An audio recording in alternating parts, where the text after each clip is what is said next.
This review contains major spoilers for Creature Commandos, if you somehow weren't spoiled by DC's YouTube channel already.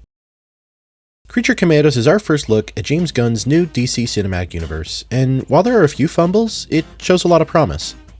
The show follows the same premise as Suicide Squad, another DC property Gunn has worked on, with Amanda Waller forcing criminals to carry out secret missions to reduce their sentences. This time, after using human prisoners for these missions was outlawed, Waller turns to her collection of various non-human criminals to carry out her work. The moment-to-moment writing is incredibly engaging, especially in the action scenes. While most of the Commandos don't have particularly interesting powers or skill sets, the fights are punchy and set to fun music, a staple of Gunn's superhero work. The standout for me was the fight between Flag and Dr. Phosphorus. Flag finding a way to beat up a man perpetually on fire was really interesting, and you could feel the wind getting knocked out of both of them with each blow. The Commandos have interesting dynamics with each other and with their handler, Rick Flag. They'll only get a few moments to chat, largely in the first few episodes, but they're good at building the hesitant trust these characters have for the rest of the season. Would you like to kill Nazis with G.I. Robot? If I killed Nazis with anyone, it would certainly be you, G.I. Robot. Oh, my. The Commandos are a bit off-putting at first, but you grow to like them, as each of them has their backstory revealed in their own episode. If I had to pick a favorite, and from what I've seen online, everyone else already has, it'd be G.I. Robot. Friend Nina, my disappointment in having no Nazis to kill when I arrived is lessened by my pleasure that you are alive. He's basically the only Commando who's likable from the get-go, and his backstory only makes him more compelling. Built to fight for the United States in World War II, G.I.'s sole focus is killing Nazis, and he is extremely eager to do so. Even though he's a literal walking weapon, he's the friendliest of the Commandos, and his politeness contrasts well with his Nazi-focused bloodlust. I was definitely sad to see him explode halfway through the season, but I could tell he'd be back even before the final episode confirmed it. He was just the heart and soul of the Creature Commandos. I'm a bit more mixed on the Bride's backstory. Essentially, the novel Frankenstein is canon to this version of DC, with the Bride being made to love the original monster, Eric. But Eric is impatient, believing she should love him inherently, while their creator Victor tries to get him to wait while the Bride familiarizes herself with the world. I liked this backstory, up until Victor and the Bride developed romantic feelings for each other. That was just gross for so many reasons. Like, not only has Victor been a father to the Bride, teaching her to speak and how the world works, but, my guy, that's a corpse you're fucking. I was kind of hoping Eric would assume there was a romance here, where there wasn't one, showing his anger and jealousy getting the best of him. While Victor's affair with the Bride certainly doesn't justify Eric's actions, it wasn't necessary for Eric's crash out, and I'm hoping a future season untangles the Bride's father issues a bit more. I'm a little disappointed each Commando was fleshed out in flashbacks though. While this made them compelling on their own, it didn't leave a lot of time to see them bond with one another. The only one to make any real connections with their teammates is Nina, which mostly served to make her and G.I. Robot's deaths more impactful. Dr. Phosphorus especially seems a bit removed from the rest of the group. It makes sense he's a bit more guarded given his backstory, but he also serves as the team's wisecrack, conflicting with how antisocial he is. The Commandos work well for us as the audience, but there's some odd choices here from Waller's perspective. Nina has the power to breathe underwater, and that's it. She doesn't have any combat training or extreme athleticism like Suicide Squad mainstays Deadshot and Harley Quinn. For all intents and purposes, she's a civilian in a fishbowl.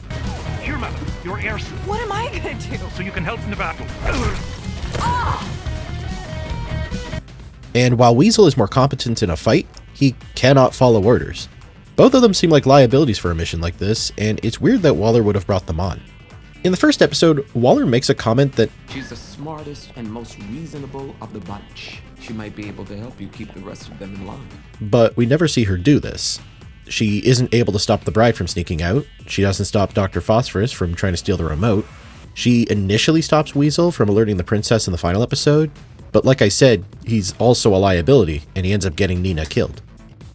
Nina is an effective foil for the Bride, as her naivete contrasts with the Bride's jaded outlook. But while this makes the Bride more interesting for us as an audience, it does not make her a better teammate for the Commandos. She's already fairly competent as is. Waller isn't the only one hit with the stupid stick, though. There's also Cersei, the Amazonian sorceress. She wants to kill Princess Ilana of Pokolistan to prevent her from taking over the world, and her plan to do so is to enlist the help of a bunch of American incels, and just overthrow the government of Pokolistan. She seems smart. She should have known trying to assassinate a world leader would put a target on her head. I'm not sure why she wouldn't have gone to America in the first place to get their help. Waller's clearly willing to go along with it once Cersei shows her the vision she had. The reveal she was actually in the right makes an interesting plot twist, but also makes Cersei seem entirely incompetent. On the opposite end of competency is Princess Alanna, the twist villain of this season. Her plan to gain Waller's trust is so convoluted, she must have been more clairvoyant than Cersei to pull it off. Essentially, she needed to A. figure out which expert Waller would call in to verify Cersei's vision, B. hope Flag would be suspicious of this expert and go investigate her, C. hope Flag would determine the expert was replaced by Clayface but not realize she was replaced after she'd given her testimony to Waller, and D. hope Flag would return to Waller to give her this information, something which her own agent Clayface ruined by trying to kill him. Oh, that's convenient. It's such a bullshit plan, and like with Cersei, it feels like Gunn is justifying the twist rather than showing the actual decisions of a rational character. This next gripe is less concrete, but it bugged me enough to mention. Starting in episode 4, Waller's goal is to kill Princess Alanna for a crime she has yet to commit, based on Cersei's vision. This is incredibly shady, morally speaking, but of course it's what we've come to expect from Waller. She's in the business of Saving the damn world by any means necessary. But I found it odd that the show had Flag raise ethical concerns about this decision, only for the show to write it off as him having a crush on Alanna. If the show was not interested in questioning Waller's morality here, that'd be fine. I just thought it was weird to raise this point, but dismiss it because of who was asking. While I'm a bit disappointed in the overarching plot, I want to clarify that each episode works really well on its own, and each of the commandos is fun and interesting to watch. Gunn has previously taken ragtag groups like the Guardians of the Galaxy and the Suicide Squad and made their oddballs work well as a cohesive unit. While Creature Commandos isn't quite on their level, I think they'll be better with another season to expand on their dynamics. I especially want to see a proper conflict between the Bride and Eric. They took a lot of time to show him tracking her on the way to Pokolistan, just to shoot him out of a window. I think this could have worked comedically, showing Eric putting all this time and effort tracking down the Bride, just to get dispatched immediately. But the delivery didn't quite work for me if that's what Gunn was going for.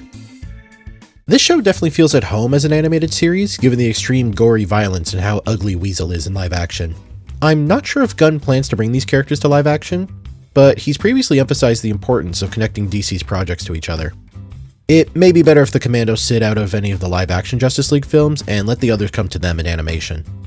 While the animation looks great, I can't help but feel it looks nearly identical to the animation of recent DC animated movie universe films, like Crisis on Infinite Earths and Warworld. The style isn't bad by any means, though I thought they might try to make the new universe distinct from what came before. Overall, I'd give Season 1 3.5 stars out of 5. I'm interested to see how Gunn will build upon this in Season 2, which was greenlit all the way back in December 2023 according to Variety. But on its own, there's a few snags which kept me from getting fully wrapped up in it. What did you think? Were there any issues you feel I didn't mention? Did you enjoy the story more than I did? Let me know in the comments below. Thank you for watching this video. I haven't done much reviewing since I graduated university. It was fun trying this again. If you're interested in catching any more of my content moving forward, feel free to subscribe to the channel so you always catch another video coming out.